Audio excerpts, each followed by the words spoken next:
And the watermelon is like this in the fridge. No one wants to touch it.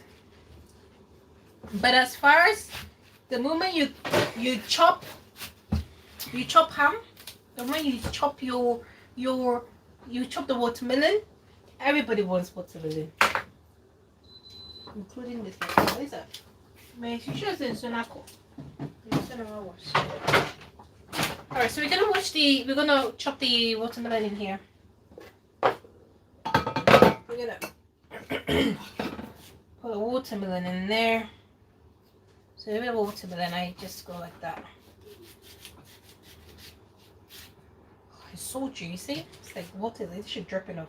And then I just chop it in.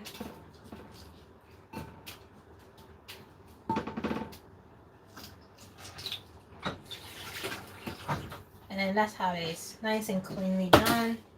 So we're gonna do the next bit. Just chop here.